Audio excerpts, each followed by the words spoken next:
아버지, 저 왔어요. 아버지. 아버지.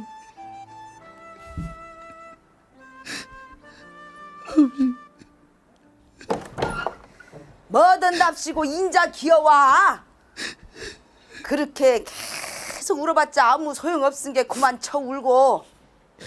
아휴, 아버지가 모든 재산을 기부하겠다고 유언을 남기셨다. 뭐 어디다 썼는지는 알 것 없고 좋은 일에 쓰셨음께. 딸랑 이 집만 남았는데 집값이 뭐 하도 떨어진 데서 내가 어제 팔아 넘겼은 게 너는 욕심내지 말어. 네, 누님. 근데 너 갈 곳은 있냐? 예, 당장 갈 곳이 마땅치 않습니다. 아이고 왜 박사님이 갈 곳이 없냐? 요즘 일자리 구하기가 힘들어서요. 아이고 그런 게 인텔리 좋아한다 했다. 어느 초상집 주인 없는 개새끼 신세가 꼭 너로구나. 누님 그래도 아이고 늦게 피는 꽃은 있어도 피지 않은 꽃은 없잖아요. 말은. 아이고 나 들어간다. 잘 가라. 이. 날씨도 추우신데 몸 아직 안 갔냐? 아, 네, 저 가겠습니다, 누님. 아 잠깐만. 네.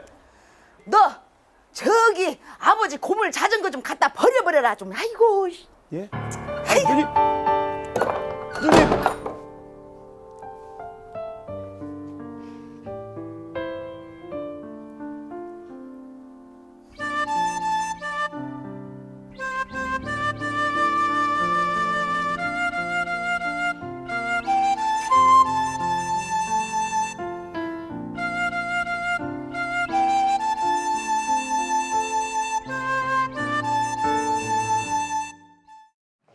오늘은 이제 아트컴퍼니 주부의 하반기 두 번째 사출 행사 시간인데요. 제목에서 보셔서 아시겠지만 창급 레디메이드인데 그 아트컴퍼니 주부의 김소라 이소부님이 2017년에 연출을 맡으셨던 작품입니다. 그 창급 레디메이드 인생을 중심으로 등장인물 유형 분석을 해보고 작품도 살펴보고 이를 통해서 그 창극의 활성화와 세계화에 대해서 모색해 볼 수 있는 그런 시간을, 그런 기회를 가져보고자 합니다. 안녕하세요. 서울동 이용선입니다. 저는 오늘 여기 전국에서 했던 창극이나 소리극 위주로 이제 조금씩 이거는 이런 내용이고 이럴 때 어떤 배우를 맡았고 느낌이 어땠다 정도의 소개만 간략하게 할 거고요. 오늘 제가 소개시켜드릴 작품은 선녀와 나무꾼, 그리고 선녀와 나무꾼은 국악 뮤지컬로 소리축제 때도 했었던 뮤지컬이고요. 제가 소개를 하기 전에 창극이 뭐야? 하시는 분들도 계실 것 같아서 너무 깊이까지는 아니고 간단하게만 개념을 좀 정리를 해왔어요. 창극은 판소리를 이제 바탕으로 1900년대 초에 형성된 연극 양식입니다. 판소리 창자가 1인극이라고 하면 배역에 따라 여러 배우가 등장하는 다인극을 창극이라고 볼 수 있는 거죠. 판소리와 창극은 창 안일이 발림 등의 표현 요소와 판소리 창자라는 공연 주체를 공유하고 있는 같은 뿌리를 가진 다른 양식이라고 생각을 하시면 됩니다. 창극이 만들어지게 되는 건 1900년대 초반에 문화적 변동과 깊은 관련이 있는데요.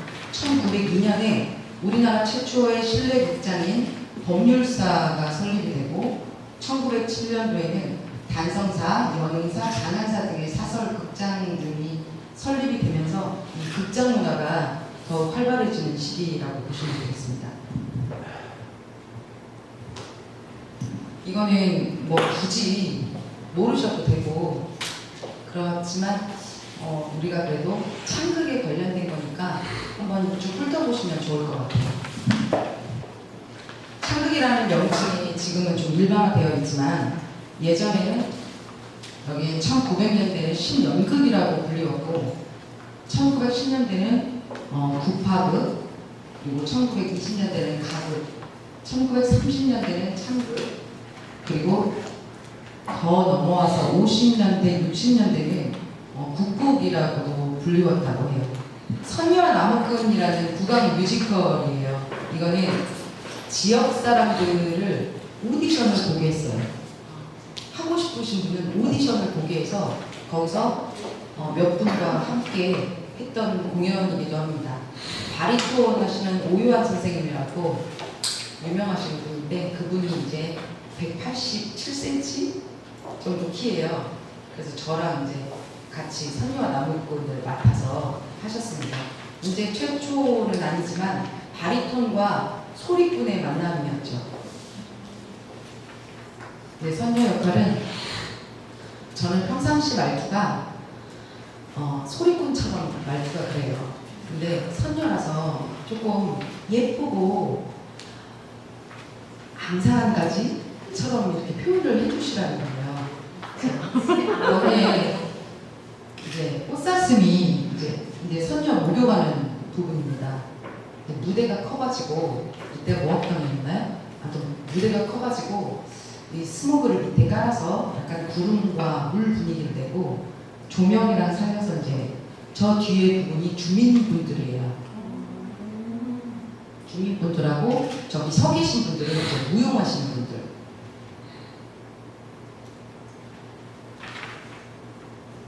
근데 이 주 선녀와 나무꾼의 선녀와 나무꾼 말고도 이렇게 동물들이 좀 빠지면 안 되잖아요.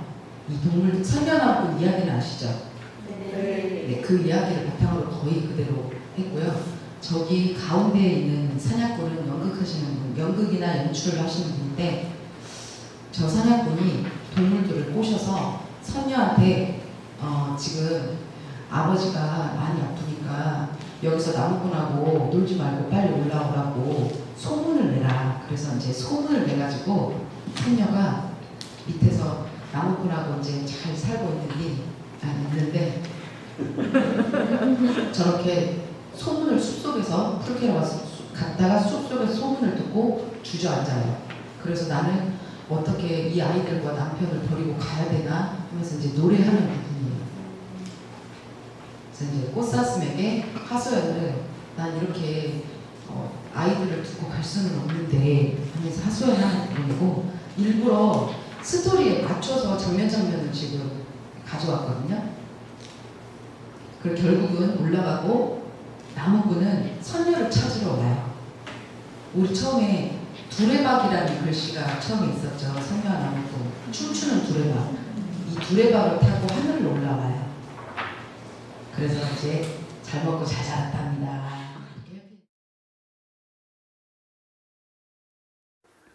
아이고 고고한 분이 여기 계셨네. 아, 누님 오셨어요? 여기 좀 앉으세요. 잘 지내셨어요? 그려 반지하에서 살고 있다고. 예. 곰팡이가 풀풀 풍기는 습기 많고 햇볕도 안 드는 곳에서 네, 누님. 네가 인생 공부를 하는 거지 뭐. 아휴 이번에는 내 말대로 한번 잘 해볼게요. 뭘 말입니까? 일단 받아. 예. 습기도 없고 곰팡내도 안 나고 햇볕도 짱짱하게 뜨는 아파트 네 이름으로 하나 해뒀다. 아니 이걸 왜 저한테? 내가 이번에 회사 하나 만들었는데 네가 좀 필요해요. 제가요? 그려. 다른 건 필요 없고 너는 그 사인만 잘하면 되거든. 회사만 있으면 대출이 가능해. 그 서류 가짜여도 대출이 가능해. 툭툭 털고 돌아섰다 돌아보면 도로 하나, 돌아섰다 돌아보면 다시 도로 가득해. 누님 그러니까 지금 유령회사를 세운다는 거잖아요. 아유 그래. 그래서 내가 널 부른 거 아니야. 요즘 믿을 사람이 있어야지. 누님 이건 불법입니다. 그러다 큰일 나요. 이 새끼가 아직도 배가 덜 고팠나. 너 유학까지 갔다 온 놈이 창피하지도 않아? 반지하에 거지같이 살면서 맨날 얻어먹긴 하고 너 돈 있어야 사람 구실하는 거야. 잘난 사람도 잘난 돈, 못난 사람도 잘난 돈, 갑질하면 최고돈, 사람 구실하는 돈, 신사임당 이쁜 돈, 얼씨구나 좋다, 지화자 좋네, 아나 도나 아나 내 돈, 어디 갔다 이제 오려느냐, 아나 도나 아나 내 돈. 누님, 저는 그렇게 더럽게 살기는 싫습니다. 없어도 떳떳하게 살고 싶어요. 뭐 더러워? 이놈의 새끼가 월세도 못 내는 주제에. 누님, 사람이 심은 대로 거둔다지 않습니까? 그려. 욕심 그만 부리세요. 심은 대로 거두지. 옌병. 야, 없는 놈은 내리 없이 살고 있는 놈은 내리 이시 사는 게 세상이여. 너 봐. 아무것도 가진 게 없은 게 맨날 열심히 해도 이 모양이잖여. 가난한 티가 찌찍 난다 이놈아. 누님, 아버지가 우리한테 그렇게 가르쳐 주진 않았잖아요. 그려. 아버지는 너한테만 자전거 타는 법을 가르쳐 주셨지. 나한테는 맨날 한숨이셨어. 나한테는 돈이 내 가족이고 하늘이고 세상이야. 누님, 누님 언제까지 그러실 거예요? 아니 도대체 언제까지 내려가야 그만두실 거예요? 네 꼬라지나 보고 누굴 걱정이여. 초상집 주인 없는 개새끼 신세마냥 떠놀다가 왜 갑자기 나타나서 지랄이여. 누님, 너 혹시 내 돈이 탐나서 이렇게 생떼를 쓰는 거냐? 무슨 말씀이세요? 누님, 아버지 재산 누님이 빼돌린 거 알았어도 저 가만히 있었습니다. 뭐? 뭔 소리여? 누가 뭘 빼돌려? 아버지가 기부한 재단, 그 바로 주인이 누님 아닙니까? 아이고 이놈이 소설을 쓰고 자빠졌네. 아이고 네가 더러운 맛을 안 봐서 지금 정신이 없지. 소라야! 김소라! 이 몽둥이 가져와서 이놈 좀 잡아야겠다. 오늘 한 놈 시콜 놈이 있다.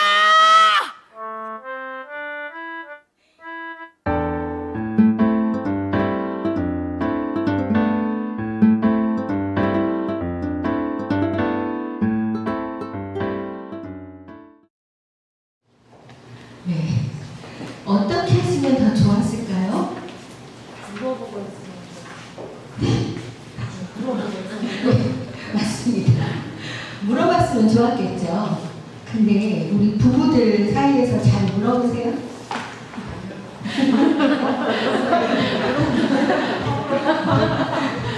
안 물어보시죠? 네. 소와 사자만 있으세요, 여기? 다 소와 사자세요? 네. 좀 물어보고, 내가 아니라 상대방이 뭘 원하는지 다르잖아요. 소하고 사자요. 네. 그것을 우리가 알기 위해서 애니어그램을 하는 거예요. 그리고 애니어그램은 심리학에 기초한 깊은 인간의 내면 동기를 파악할 수 있는 겁니다. 먼저 무엇에 도움이 되나? 자기 발견, 자기 성찰, 타이밍, 성격 유형 발견해서 그 성격을 극복해서 거기서 자유하려고 하는 거예요. 자, 그래서 이 도형이 어떻게 생겼을까? 처음에 원이죠. 원이 있어요. 하나라는 뜻도 돼요. 그 다음에 삼각형인데요. 그죠? 그리고 보니까 이게 헥사드라는 모형인데요. 요거를 갖다가 여기다가 뿅 넣으니까 이렇게 돼서 9가지 점이 나온 거예요. 그래서 여기다 번호를 붙이니까 이렇게 애니어그램 도형이 나온 거예요. 네, 쉽죠? 네, 쉬워요. 그 다음에 이제 날개라는 게 있고 통합 분열이 있고 변형이 되고 의식 레벨이 이렇게 있어요. 그래서 이것에 따라서 나누고 또 나누면 10만 가지 넘는 유형으로 나눌 수는 있지만 실질적으로 10만 가지 넘게 유형을 분석하지는 않아요. 잘. 네. 자, 그래서 이 사람은 좀 아시면 좋겠어요. 구루지에프라는 사람인데 어쨌든 어쩌고저쩌고 있는 결론적으로 이 사람이 다시 비슷한 걸 찾아낸 거예요. 이분은 어떤 생각을 했냐면요. 뭔가 있다. 뭔가 인간을 어떻게 분석하는 무슨 과학적인 뭔가가 있어. 분명히 있을 거야. 그렇게 믿어가지고 이제 막 전 세계를 찾아 헤맨 거예요. 어디 있을까? 어디 있을까? 이런 친구들하고. 그러다 결국은 이제 비슷한 거를 찾아내서 그것을 다시 만들어서 이제 된 거예요. 그래서 현대 애니어그램으로 오면 이 두 사람이 애니어그램의 아버지, 어머니라고 불리는데요. 이 두 분이 이런 것들을 다시 만들어가지고 이렇게 만들고 해서 그리고 심리학의 접목도 시키고 이렇게 해서 오늘날에 우리가 배우는 애니어그램이 되었어요. 그래서 볼게요. 이 두 사람도 굉장히 중요한 사람들이에요. 애니어그램은 미국에서 많이 발전을 했기 때문에요. 미국의 협회들, 애니어그램 협회들이 굉장히 많고요. 미국에 있는 이론들이 한국에 지금 한국형으로 들어온 것보다는 훨씬 정확해요. 그래서 여러분 요새는 구글 번역 치면은 뭐 영어 다 번역되더라고요. 혹시 궁금하시면은 영어로 찾아서 그 다음에 그것을 번역해서 읽어보시는 게 가장 정확한 것 같아요. 그래서 이렇게 됐다. 이 정도만 아시고요. 힘의 중심, 세계의 자, 이것을 볼 거예요. 네, 자, 무엇일까 이게? 이것을 보시고 나서 이따가 영상을 보시면서 이 사람은 아무래도 사고 중심적으로 생각하는 사람이야. 이 사람은 감정 중심이야. 이 사람은 행동 중심이야. 요거 정도만 아셔도 네, 도움이 되실 거예요. 자, 힘의 중심, 머리 중심, 사고 중심을 쓰는 사람들이고요. 분석하고요. 객관적인 것을 좋아해요. 네, 객관적으로 모든 것을 판단하려고 해요. 그런데 이 사람들의 기본 감정은 두려움이 있어요. 두려움. 왜냐하면 이들의 시제는 미래가 있어요. 미래. 자, 앞으로 어떻게 될 것이냐. 앞으로 나는 무엇을 할 것이냐. 앞으로 나는 어떻게 먹고 살 것이냐. 이런 걱정들을 좀 하는 거예요. 네. 그래서 두려움이 밑바탕에 깔려있다고 보시면 되고요. 그 다음에는 가슴 중심. 감정 조출을 많이 사용하는 사람들이고요. 느끼고 감정을 많이 느껴요. 이들은 기본 감정이 뭐예요? 수치심이에요. 수치심. 많이 느끼고 많이 그런 사람들은 좀 수치심을 가지고 있어요. 네. 왜냐하면 이들의 시제는 어디일까요? 아까 머리 중심은 어디였죠? 시제가 어디있다 그랬죠? 미래. 예. 가슴 중심은? 네. 어떻게 하셨어요? 과거에 있어가지고. 그래서 이 가슴 중심들의 아주 흔한 특징 중에 하나가 사람들 만나면 집에 와서 나 그 말 왜 했지? 아까 그 사람 그 표정 뭐야 그거? 내가 싫은가? 내가 뭐 잘못했나? 이런 생각 참 많이 하세요. 지나간 거에 많이 초점을 맞추고 계시는 분들이랑 볼 수 있어요. 자, 그 다음에 장중심이에요. 본능 중추를 사용하고 감각, 행동적이에요. 이들은 밑바탕에 분노의 감정을 가지고 있어요. 네. 자, 이들의 시제는 어딜까요? 현재. 머리 중심은 마치 머리를 써가지고 굉장히 머리 좋은 사람들. 네. 가슴 중심은 뭔가 막 느끼기만 해가지고 골치 아픈 사람들. 행동 중심은 생각이 없는 사람들. 이렇게 느껴지신 분 계시죠? 계실 거예요. 네, 그렇게 이 말 자체가 그렇게 돼 있잖아요. 근데 그렇지 않아요. 이 세 개가 다 뇌에 있어요. 예, 행동 중심은 여기가 아니고 여기 다 여기 있는 거예요. 예, 본능 중추를 사용할 뿐이에요. 그리고 9가지 아까 유형이 있다 그랬는데 그 어떤 것도 좋은 건 나쁜 건 없어요. 우월한 거 어떤 거 하나도 없어요. 모든 게 똑같이 장점과 단점을 가지고 있어요. 그런데 이건 있어요. 나라별로 그 나라 문화에서 좀 좋아하는 건 있어요. 선호하는 거. 우리나라 문화에서는 이 3가지 중에 뭘 선호할까요? 네? 감정. 네, 그런 것 같으세요? 우리나라 사람들이 자녀 교육 목숨 걸고 하는 거 보이세요? 좋은 학교 보내요. 그죠? 우리나라 분들은 검사를 마치고 나면 왠지 머리 유형이 됐을 때 안심해. 머리 좋은 걸 좋아하잖아요. 우리나라 문화는요. 예. 그런 그냥 그 나라의 문화에 무엇을 좋아하느냐는 좀 각자의 문화대로 있지만 어떤 것도 좋은 건 나쁜 건 하나도 없어요. 아시겠죠? 네. 자, 먼저 장유형 볼게요. 이분들은 상징 이미지가 칼과 방패예요. 그리고 주요 관심사는 힘과 정의, 독립성이 있고 시제는 현재고 기본 감정, 분노 아까 다 했죠. 행동은 본능적이고 감각적으로 하고요. 욕구는 지배하고 통제에 대한 욕구. 그리고 의사결정은 원칙과 주관, 당연과 의무에 따라 결정해요. 이 중에서 8번은 정의를 추구하고요. 9번은 평화를 추구하고요. 1번은 완벽함을 추구해요. 예. 혹시 여기에 해당되시는 분들 계시죠? 네. 1번은 굉장한 리더십이 있어요. 특히 8번과 1번. 그 중에서도 8번. 네. 전부 장단점이 있으나 이 8번 같은 경우는 막 이끌어가는 9가지 유형 중에 가장 리더십이 좋은 그런 유형이라고 볼 수 있고요. 그리고 1번 같은 경우는 희생하면서 굉장히 도덕중심적이고요. 그리고 뭐든지 이왕이면 완전하게 하려고 해요. 가슴 유형 한번 볼게요. 가슴 유형은요. 타인에게 비춰지는 자기 이미지를 굉장히 중요하게 생각해요. 가슴 유형 중에서도 특별히 4번은요. 연예인이 많아요. 연예인, 예술가들이 4번에 참 많거든요. 예. 4번들은요. 아니, 가슴 유형들은요. 아까 뭐라 그랬죠? 기본 감정이 뭐라고요? 수치심을 많이 느끼잖아요. 다른 사람이 나를 어떻게 볼까? 저 사람이 나를 어떻게 판단할까를 굉장히 중요하게 생각을 해요. 그러니까 이게 같이 왔다 갔다. 그래서 수치심을 더 느끼고 또 수치심을 느끼다 보니까 저 사람 나를 어떻게 생각할까? 이런 생각을 많이 하거든요. 그래서 굉장히 좀 피곤해요. 자기 스스로 피곤해요. 우울증도 많아요. 네. 그리고 감정의 흐름에 따라서 행동하고요. 체격은 맞을 수도 있고 안 맞을 수도 있어서 그냥 참고로만 보시고요. 내재된 감정, 수치심 아까 나왔죠. 2번은 남을 도와줌으로써 자기 이미지를 구축해요. 자꾸 남을 도와줘. 나 지금 너무 힘들어. 피곤해 죽겠는데도 그 사람이 입원했는데 병원에 가요. 너무 힘든데 가. 그리고 어떤 애가 맨날 어떤 애라고 하면 안 되죠. 뭐 아는 친구, 지인이 아침마다 전화하는 지인이 있는데 나는 오늘 빨리 약속이 있어서 나가야 되는데 이 전화를 그럼 이만 끊어 말을 못해. 그랬어 이러면 나는 도와주는 사람이야.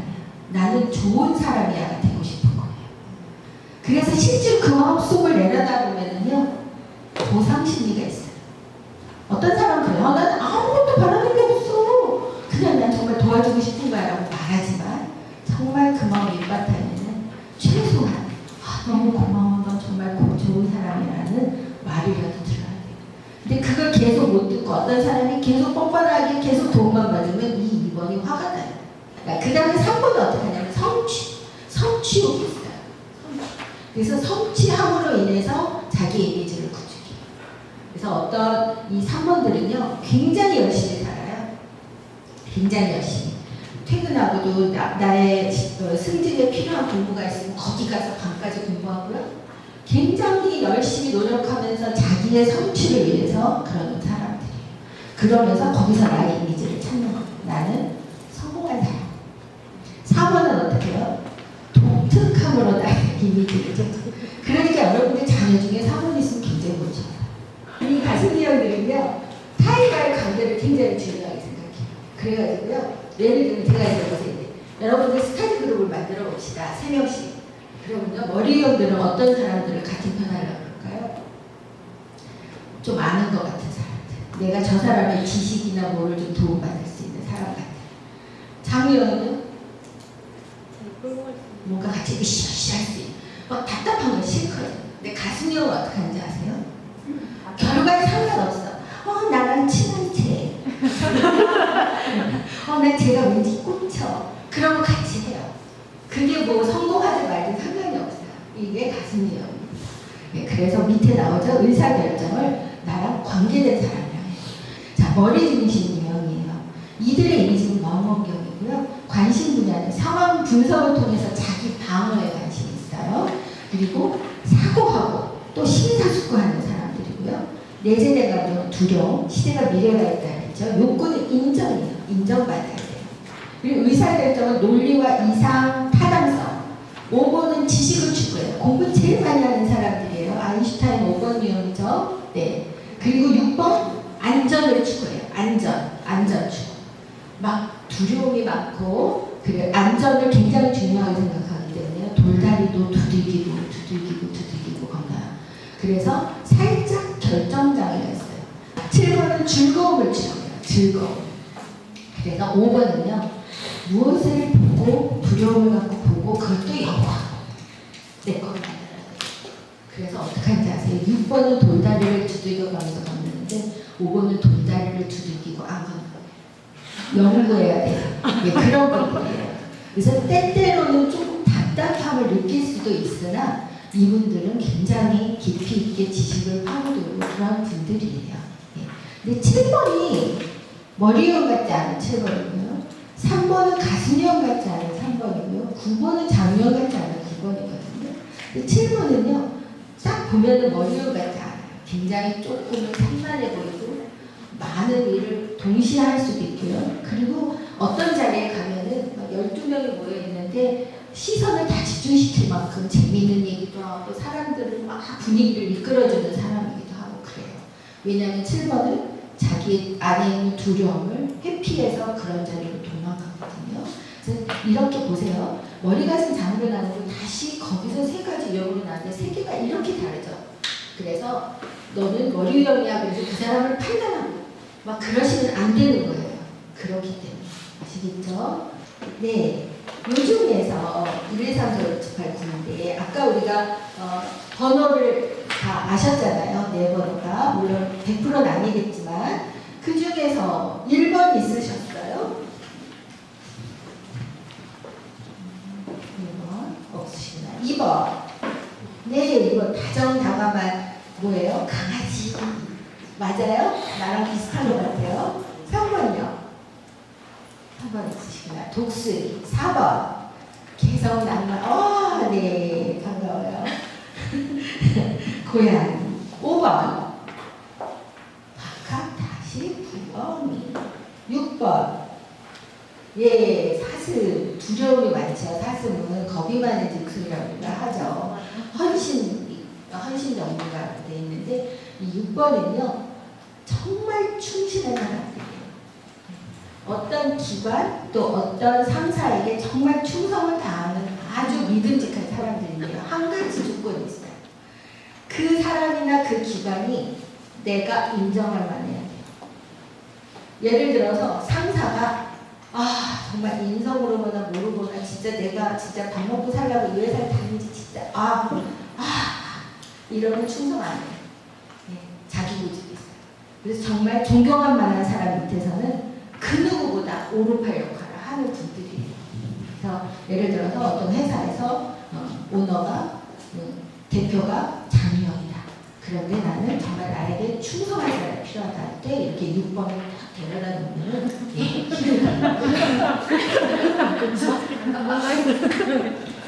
네, 보니까 7번은 다재다능 원숭이. 7번은 아이디어가 아이디어 혹시 굉장히 아이디어 많지 않아요? 야, 이건 이러면 좋을 것 같아. 막 다른 애들이 생각 못하는 그런 아이디어가 굉장히 많으실 거예요. 네. 맞아요? 아직 자기 안에 있는 그런 보석을 발견을 못한 것 같아요. 분명히 있어요. 7번은 굉장히 머리도 좋고요. 굉장한 아이디어가 있고. 8번은요? 8번 있으세요? 네. 8번은 솔직 과감하고 그런 도전적이고 굉장한 리더십이 있는 그런 유형이에요. 근데 8번이요? 어떤 분들은 8번이 무섭다 그러거든요. 왜냐하면 좀 강해 보이니까. 근데 8번 안에 뭐가 있는지 아세요? 코스모스. 그래가지고요. 부부상담할 때 간혹 이 장유형 8번의 남편과 가슴유형 2번이나 뭐 4번의 아내 이럴 때 아내가 와서 그냥 제 얼굴만 보고 그때 울어요. 막 너무 속이 상해가지고 남편이 이제 화나는 소리도 지르고 막 이러니까 울거든요. 우는데 그 부부가 나중에 어떻게 하면 회복이 되는지 아세요? 그런 공격성을 없애서 행복해진 게 아니에요. 아내가 남편 안에 있는 그 아름다운 꽃을 발견했을 때 그 부부의 갈등은 사라져요. 그래서 애니어그램 바로 이거예요. 네. 너 이러니까 이거 고쳐. 아니에요. 상담하면요, 제 상담하는 분들 내담자 가장 많은 연령대가 30대예요. 근데 뭐라고 하면 저한테 선생님, 저는 고치고 싶어요. 난 너무 내성적이에요. 나는 고치고 싶어요. 난 다혈질인데 고치고 싶어요. 이러거든요. 가능해요, 여러분? 사람을 고치는 것만큼 어려운 게 없어요. 예, 연말에도 있잖아요. 변하면 죽는다고 해서. 저 같은 상담을 할 말은 아니에요. 그럼 제가 어떻게 해서 상담을 하겠어요. 그렇지만 그만큼 사람 변하는 건 어려워요. 어떻게 해야 되냐면요. 그 내 모습 그대로 가지고 그것을 장점화시켜요. 이것을 버리는 게 아니에요. 나는 내성적이지만 그래서 사람들하고 막 금방 빨리 친해지고 사람들 앞에 가서 막 말도 하고 그러지는 못해. 그렇지만 나에게 분명한 장점이 있어요. 나 혼자 스스로 조용히 할 수 있는 일들이 있단 말이에요. 그런 거를 발견하는 거예요. 이것도 마찬가지예요. 내 남편이 제발 고치면 좋겠어. 천만의 말씀이요. 만만의 콩떡이라고 그러는데요. 한국 와보니까. 네, 그런 말 있어요. 맞아요. 예, 그렇죠. 근데 안 돼요. 그게 아니라 저 화내는 마음 속에 무엇이 있나를 발견하는 거예요. 그러죠. 만약에 뭐 가슴이형 남편하고 당신 왜 이렇게 밥을 안 먹고 다녀. 정말 속상해. 바란 거 봐. 이렇게 말해주겠죠. 모든 여성이 바라는 거 아니에요? 근데 장년 남성들 안 그래요. 그럼 참 밥 좀 먹고 다니니까! 이래요. 자, 이 말 속에 사람이 있어요, 없어요? 네? 사람은 있겠죠. 표현이 그렇죠. 있어요. 네, 너무 사랑하고 걱정하니까 그렇게 말하는 거거든요. 그래서 그것을 발견할 때 부부간의 갈등이 없어지는 거지. 남편아, 너 그렇게 하지 마. 이거 아닌 거예요. 이제 아시겠죠? 넘어가겠습니다. 자, 힘의 중심인데 이제 좀 글씨가 많은데 이거 혹시 교재 있나요?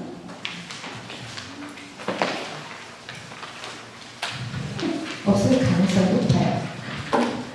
제가요, 사실은 제 일이 10초만, 20초만 제가 코로나에 걸렸어요. 그래서 거의 한 달을 고생을 했는데 백신 맞을 때도 저는 백신만 맞고 되게 힘들었거든요. 그래서 남들처럼 어떤 사람들은 우리 97세 된 시아버지도 코로나를 그냥 기침 콜콜하고 넘어가셨는데 저는 한 달을 고생했는데 이 교재를 아마 제가 그 이전에 보내드렸을 거고 아까 교재가 있다고 해서 깜짝 놀랐어요. 다 잊어버린 거예요. 다 이해해주세요. 이해를 바라면서 변명을 해봅니다. 네. 네. 현존하기와 그 다음에 네. 알아차리기를 할 거예요. 현존하기는 지금 여기에 오는 거예요. 지금 여기다. 지금 여러분들 여러분들 발 어디 있어요 지금? 여기 있죠. 근데 제가 이거 물어보기 전까지 내 발 어디 있는지 아십니까? 생각하십니까?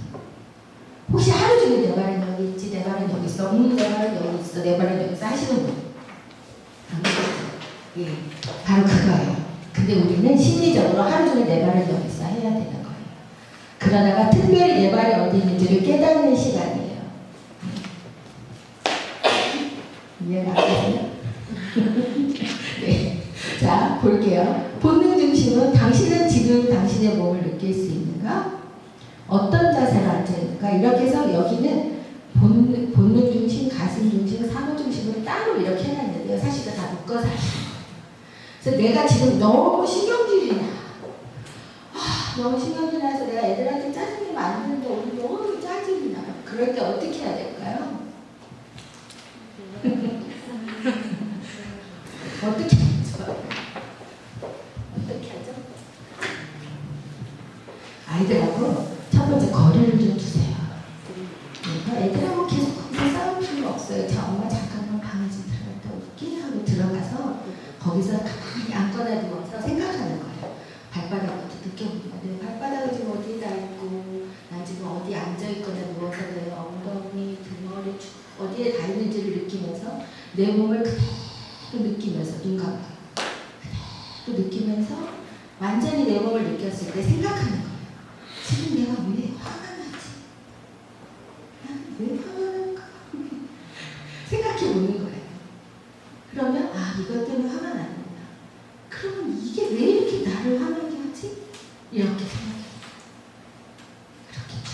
내 화를 타고 가야 돼요. 그래야 내가 나를 바라보고 내가 내 화를 인정하게 돼요. 인정해야 돼요. 화난 나를. 화라는 감정은요, 그냥 우리 인간의 감정 중에 하나예요. 나쁜 게 아니에요. 근데 이 분노를 어떻게 다루고 어떻게 표현하느냐는 중요해요. 분노 자체가 나쁜 건 아니에요. 아시겠죠? 그래서 내가 지금 이 아이들한테 그냥 솟구치는 분노를 아이들 앞에서 어떻게 참으려고 마무리 해봐야 분노는 어떻게 하는지 아세요? 분노는 사다리를 타요. 그래가지고 계속 올라가요. 그래서 화 한 번 나시는데 그 화가 적절하게 발산이 안 되면 점점 화나는 걸 느껴보셨어요? 예, 사다리 타고 올라가는 거예요. 계속. 그래서 그러지 못하게 마지막인데요. 깨어있음의 세 가지의 특성이에요. 혹시 이거는 있나요? 자, 지금 이 순간에 살아있는 존재로서가 자신의 실제 존재를 느끼는 거예요. 나는 누구인가? 나는 누구인가?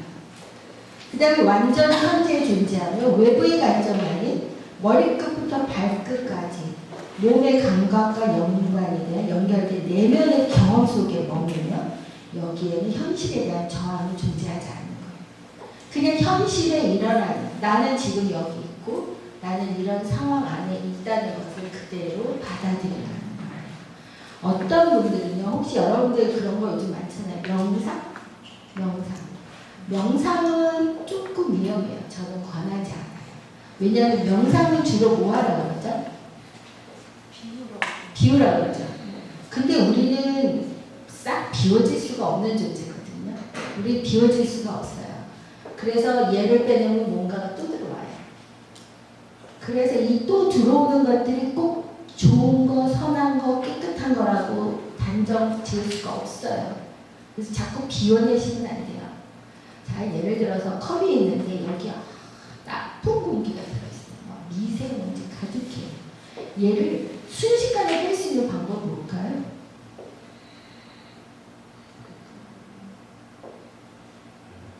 자꾸 떠내면 또 들어가죠. 떠내면 또 들어가요.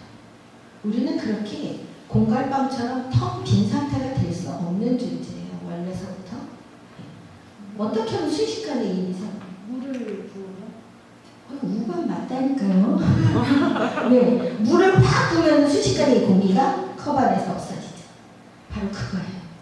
여러분들의 이 정신 상태, 심리 상태, 여러분들의 영혼에는 어떠한 말감을 부어야지 될까를 생각해보세요. 내 안에 있는 나쁜 것들이 샥 빠져나가게 하기 위해서 나는 무엇을 해야 될까? 굉장히 중요해요. 그런 노하우는 여러분들이 가지고 사셔야 해요. 그래서 팁을 하나 드리면 주로 머리 유형들은요, 이럴 때 혼자 있는 게 굉장히 도움이 돼요. 제 전화기도 지금 어쩌다가 방전자고 저도 충전하고 있는데요. 여러분들도 충전이 필요하잖아요. 혼자 있어야 돼요. 머리 유형들은 주로. 장 유형들은요, 맛있는 음식을 먹으면 많이 풀려요. 가슴 유형은요, 좋아하는 사람 만나고 향기 좋은 카페 가서 커피를 마시거나 감성을 채워주고 풀려요. 자, 그게 봅시다. 참 여기서 문제가 있어요. 예를 들어서 남편이 머리 유형이에요. 나는 가슴 유형이에요. 가슴 유형은요, 속상하면은 같이 하소연을 해야 돼요. 아, 그리고 있잖아. 그거 그랬는데, 그런 거 있잖아. 어떻게 그럴 수가 있는지 모르겠어. 그래, 멋있게 하나같이 하거든요. 근데 머리 유형 남편은 화가 나거나 스트레스 받거나 회사에서 무슨 일이 있으면 방에 가서 문 닫고 있어요. 그럼 어떨까요? 가슴 유형 안에 속이 상해 죽었죠. 나를 무시하는 것 같죠? 그죠? 예, 자기밖에 모르는 것 같죠? 그래 안 그래요? 너무 착하잖아요. 저는 저를 신혼 때 많이 느꼈어요. 우리 남편 오히려거든요. 근데 자기는 지금 충전 중이에요. 충전 중. 그래서 좀 내버려 둬야 돼요. 특히요, 5번 유형이 아니더라도 남자 여자로 봤을 때 이건 지금 우리가 3개, 9개로 나누지만 2개로 나누면 남자 여자잖아요. 주로 남자들은 혼자 있어야 많이 풀어져요. 근데 여자들은 막 해야 풀어지잖아요. 여자들은 하루에 3만 마디를 해야 살아요. 근데 남편들은요, 남자들은 8천 마디를 해야 살아요. 근데 7,999마디 회사에서 다 하고 왔어요. 집에 나는 그냥 가만히 있고 싶은데 안 해. 그때부터 말을 해야 돼. 29,000마디 남았어. 그러니까 남편이 내 말을 잘 안 들어주고 대응도 안 해주니까 속상하잖아요. 근데 그렇게 해서 이 남자는 8,000마디 거의 다 했구나 생각하면 속상해요, 안 속상해요? 안 속상해요. 그럼 좀 기다렸다가 주말에 회사 가야 어디 두고 보자. 너에게 내가 8,000마디를 다 시키겠다. 좀 기다려야 되거든요. 네. 그래서 서로를 어떻게 이해하느냐는 굉장히 그래서 중요한 거예요. 그 다음에 분별이나 비판 혹은 감정적 반응 없이 내면과 외부의 환경을 그대로 받아들이는 거. 그대로. 그래서 이 세 가지가 전부 다요. 그냥 그대로 이것을 받아들이기만 해서 받아들이기만 하면 어떻게 돼요? 이거 될 대로 되라. 그건 아니에요. 받아들이면서 거기서 어떻게 해요? 살피고 통찰해서 거기서 깨어나서 여기서 빠져나와야 되는 거예요. 그것이 바로 우리가 애니어그램을 하는 목적이고 이유예요. 네, 저는 오늘 여기까지 준비했고요. 여러분 지금 한 7분 남았어요. 약속한 시간. 혹시 질문 있으시면 한 2개만 받고 마치. 오반이라 질문 없어요? 네. 애니어그램 유형도 이렇게 바뀔 수가 있는 건가요? 애니어그램 유형은 안 바뀌어요. 간혹 애니어그램 전문가들이 바뀔 수 있다고 하는데 그건 틀린 거예요. 애니어그램 유형은요, 바뀌지 않아요. 여러분들이 검사를 정확하게 했다면 바뀌지 않아요. 그러나 내가 검사를 좀 정확하지 않게, 예를 들면 어떤 문제를 봤는데, 이거는 좀 이렇게 쓰는 게 좀 있어 보이잖아. 그러면서 이렇게 쓰는 거. 그러면은 정확하게 안 나오지만 내가 정말 정확하게 했다면 애니어그램 유형은 바뀔 수가 없어요. 이게 MRI처럼 사진을 찍어서 몇 유형인지 알면 정확한데 내가 쓰는 거잖아요, 다. 그래서 혹시 이게 바뀔 수는 있으나 정말 정확하게 했다면 애니어그램 유형 바뀌지 않아요.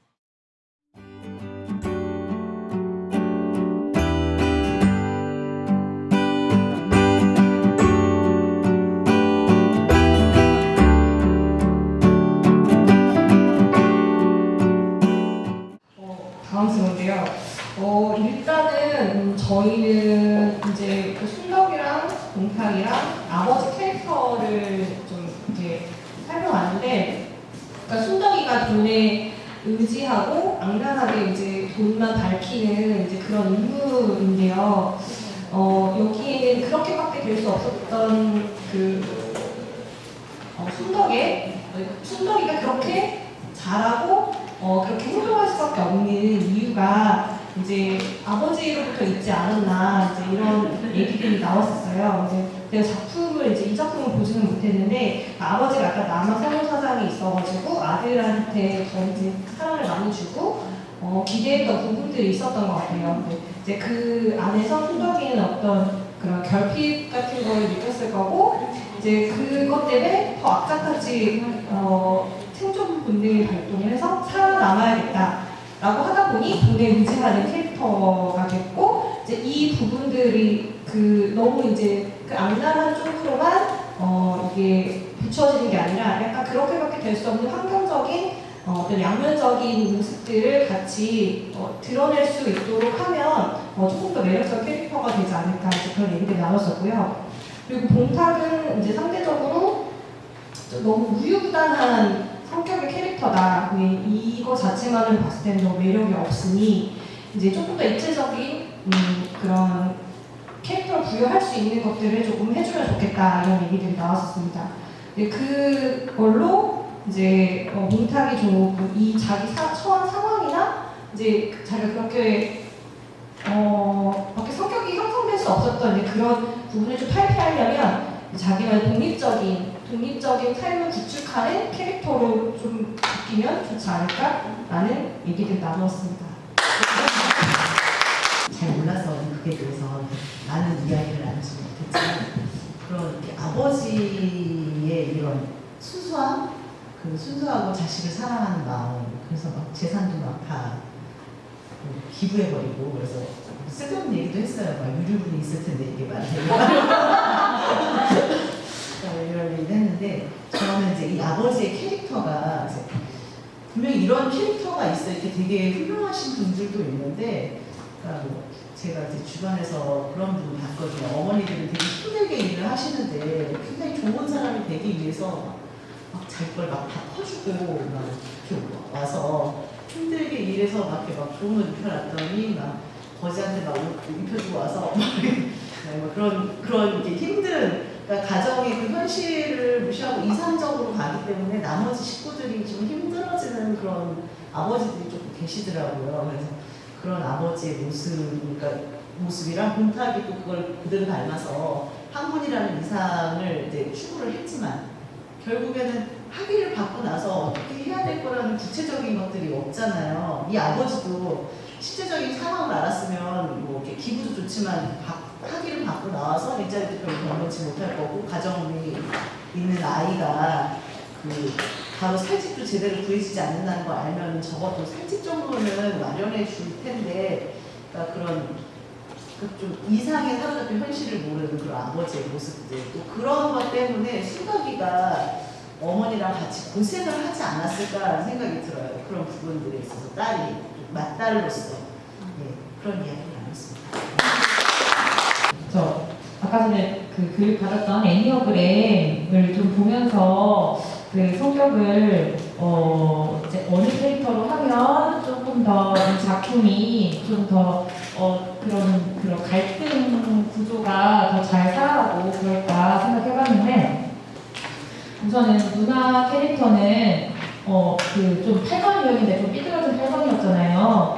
그래서 요즘 또 이렇게 경제적으로 살기 어려운 시대에 이 사람들이 또 돈을 되게 중요시하는 그런 사고들이 엄청 많아졌잖아요. 그래서 요즘 그런 생각들을 요즘에 있어서는 다 공감이 가는 유형이고, 그래서 8번 누나 유형은 캐릭터를 살리면서, 그리고 이제 아버지의 그 성향은 이제 2번 다정다감하고 협력 전문가인 그 2번 성향이에요. 근데 아버지가 그렇게 다정다감하다 보니 가족들이 여러 가지 상처를 받게 돼요. 아버지가 좀 능력이 없어지는 것 같고 그러니까. 그래서 누나는 오히려 그 아버지의 그런 이렇게 생활이 힘들다 보니까 누나는 오히려 그거에 대한 반발로 돈을 좀 더 추구하게 됐고 그런 것 같고, 그다음에 동탁을 저는 그 아버지의 그 약간 다정다감한 그런 유형을 조금 영향을 받아서 4번 캐릭터 이렇게 약간 예술가 유형으로 이렇게 바꾸면 어떨까. 그래서 나중에 스토리가 누나는 동생을 하죠. 너 그렇게 예술에서는 어떻게 벌어먹고 살려고 예술을 하냐 이렇게 하다가 동생이 그 누나의 그런 상처를 그러니까 치유하는 그런 작품을 나중에 만들게 되죠. 그래서 그 작품을 비싼 값을 팔리게 되고, 그 작품을 보면서 아버지가 가족들이 힘들게 했지만 그 안에는 사랑이 있었다는 것을 그때 느끼고 그렇게 뭔가 치유의 그런 일어나지 않을까. 안녕하세요. 저희는 동탁을 중심으로 이야기 나눠봤는데, 동탁은 애니어그램에서 6번 유형에 가깝지 않나 하는 이야기를 좀 했고요. 저희가 생각했을 때는 이 작품의 전체 내용을 알지 못하지만 뭔가 동탁이 좀 더 매력적인 캐릭터로 다가올 수 있으려면 현대사회에서는 내가 노력한 만큼의 보상 혹은 노력한 것보다 더 많은 보상이 있을 때 남들도 인정을 해주고 나도 더 뿌듯하고, 그냥 단지 자기 만족에서만 그치면 그냥 남들은 쟤는 융통성이 없어, 쟤는 좀 그냥 방한 투수야 이렇게 생각하는 면이 있다고 생각해요. 그래서 동탁이 뭔가 남들한테도 인정을 받을 수 있는, 뭔가 흥부가 놀면서 제비가 나타나서 흥부가 뭔가 부자가 되는 것처럼 동탁도 뭔가 제비와 같은 존재를 극중에서 만나서 뭔가 남들 보기에 뭔가 떳떳한 으시다한 그런 캐릭터가 되면 멋지겠다고 생각했고요. 그래서 조카가 F학점을 받았는데도 오히려 뭔가 내가 혈연 관계에서도 이렇게 F학점을 받고 내가 이렇게 정신없이 살면 안 되겠다, 이런 조카가 제비 같은 존재가 될 수도 있을 것 같고, 조카가 성공해서 그걸 동탁한테 뭔가 보답해주는 역할이 돼도 재밌을 것 같고, 아니면 동탁도 뭔가 여기서 지금 극중에 전공은 잘 알 수 없지만 뭔가 전공을 살려서 세계적인 노벨상 같은 걸 받으면 어떨까 하는 생각을 여러 가지 이야기 나눴습니다. 네, 감사합니다. 오늘도 4시 반이 다 됐는데요. 열띤 토론과 그 작품을 사랑해주시고 이렇게 애정하는 마음이 느껴져서 저희 그 공연할 때그 작곡가 우리 배원 작곡가님하고 굉장한 어려움이 많았는데 그때 이런 이야기들을 다 들었었으면 더 좋았었을 텐데 라는 아쉬움도 좀 남으면서 오늘 이제 마지막 시간입니다. 창극 문화 콘텐츠 활성화 방안이라는 게 이제 아까 이제 여기 선생님도 창극을 별로 좋아하지 않습니다라고 솔직하게 이제 얘기해 주셨는데 좋아하진 않지만 오늘 같은 이런 시간들이 굉장한 도움이 되었다라고 얘기를 해주셨어요. 그래서 저는 제 그 작품들을 이렇게 통해서 어떻게 조금 대중적으로 가려고 노력을 했고 세계화까지는 아니지만 그래도 좀 관객에게 한 걸음 좀 더 다가가려고 했던 노력했던 지점들을 같이 공유하면서 이 시간들을 한번 채워보려고 합니다. 2017년도 레디메이드 인생이 첫 시작이었습니다. 그래서 굉장히 레디메이드 우리가 창극의 이런 주제로 봤을 때 저에게는 우리 작곡가님에게도 마찬가지고 레디메이드 인생이 진짜 아무것도 거의 못 모르고 이제 도전을 했던 작품이었어요. 왜냐하면 판소리를 막 가고 창극을 막 공연을 보러 갔었는데 너무 재미없는 거예요. 그래서 어떻게 하면 좀 더 재밌게 만들 수 있는 방법이 뭘까 이렇게 고민을 하다가 너무 좋은 작곡가님을 만나서 아까 그 꿈은 있잖아요. 그 곡도 여기에서 다 이제 작곡을 해주셨었고 그래서 우리가 어떻게 하면 또 재밌는 작품을 만들 수 있을까라는 고민으로 이 작품이 나왔습니다. 그래서 이때는 2017년이고요. 제가 김소라 연출님을 처음 만나서 같이 이런 곡을 만들어보자라고 이제 처음 만남과 동시에 너무 일기 작업을 했던 것 같고요. 이때 고민은 이제 소리꾼 분들이 일단 캐스팅이 되셨었고 이분들과 이제 창극의 그 판소리에 익숙한 그 길로서 음악을 만들 것인지 아니면 조금 더 대중적인 그런 선율들을 우리가 이제 가지고 대중적인 음악으로 만들어갈 것인지 그때 그 고민을 좀 제일 많이 했던 것 같아요. 그래서 그런 거점을 찾는 것들도 사실 그런 고민을 해볼 수 있다는 것 자체가 저한테도 되게 좀 기회였고 많이 공부가 됐던 시간이었던 것 같고 그걸 계기로 계속 그런 고민들을 지금까지도 하면서 작업을 하게 되는 것 같고요. 이렇게 작곡가가 창극의 음악을 작곡을 하는 것도 의미가 있지만 이제 소리꾼 분들께서 작창을 본인들이 가장 이렇게 노래할 때 가장 자기 옷에 맞는 그런 소리가 나오는 것 같거든요. 그래서 자창을 하실 수 있는 그러니까 소리꾼들이 많아져서 그 자창의 힘과 또 다른 시선으로 음악을 보는 사람들의 시선이 좀 만나서 시너지가 생기면 새로운 또 미래의 창극이 되지 않을까. 네, 이게 소설이 원작이잖아요. 원작을 둔 그 공연은 일단 관객들에게 이해하기가 쉽고 친숙한 이미지가 있어요. 근데 판소리나 이제 전통을 딱 이렇게 다가설 때 좀 낯선 이미지가 굉장히 강하고 좀 지루하다, 재미없다라는 그런 편견들이 좀 있어서 저희가 관객들에게 좀 쉽게 갈 수 있는 방법이 뭘까라고 고민을 하다가 원작을 좀 이제 찾았고요. 그 원작에서 이제 좀 현실적인 이야기를 다뤄서 공감을 할 수 있는 이야기를 해보자라고 해서 그것들을 담은 작품이 레디메이드 인생입니다. 이 아트컴퍼니 두루 외에 전라북도 전주에 있는 여러 문화예술 단체가 전주의 어떤 지역의 특성을 좀 더 문화예술로 표현하는데 창극이 맞지 않을까. 그래서 저희가 이 학술 세미나를 지금 하고 있는 거지 그냥 뭐 말놀이 하려고 하는 게 아니라는 사실입니다. 그리고 이런 창극이 활성화되었을 때 문화예술로 관심을 갖는 여러분들이라면 이게 또 경제적인 가치로도 부각될 수 있는 부분이고 또 고전 판소리를 좀 더 이 어떤 상위 버전으로 좀 확장시켜서 창극이 만들어지기 때문에 문화예술 측면에서도 융합된 문화예술로 저희가 이렇게 제작해 나가는 어떤 좋은 시너지 효과를 이제 기대해 볼 수 있는 것입니다.